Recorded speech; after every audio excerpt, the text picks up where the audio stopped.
Know where Mr. Berry was? I do know he got to the bar about 6 o'clock that night, Which bar? the cake stand. 6 o'clock that evening, and he leaves about midnight.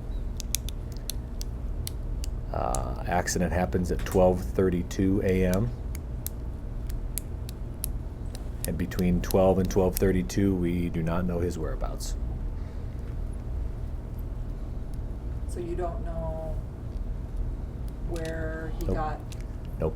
Could have left right then, could have left a little later, but supports our statement of getting lost or somehow getting over to what we believe the Grand Prairie Parkway exit and getting on the interstate going the wrong way.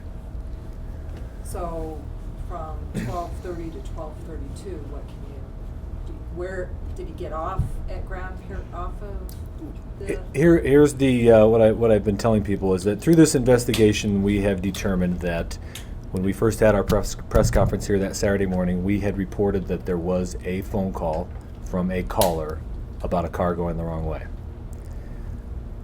Through the investigation, we found out that that call was actually placed after the crash had occurred.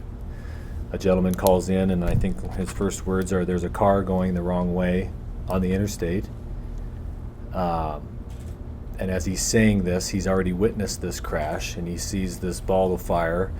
And then the dispatcher at Westcom, he's still on the line with him. He presses the button to put it out, broadcast it on LEA, which is a radio frequency that all police agencies have.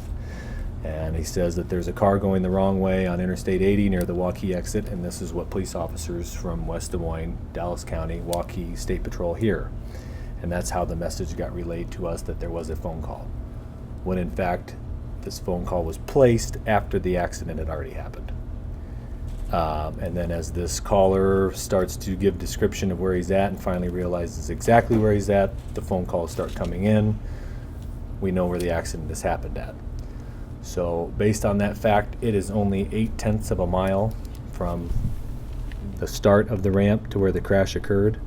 And because there was no phone calls, had he gotten on back here and went 7 miles the wrong direction, even though it was 12:30 on a Saturday, you probably would have had multiple phone calls. There's light traffic, but there was never any indication that he did not have his headlights on. But because we think he got on here, and it's 0.8 of a mile up to 100 miles an hour, you do the math, it doesn't take that long to cover that amount of ground.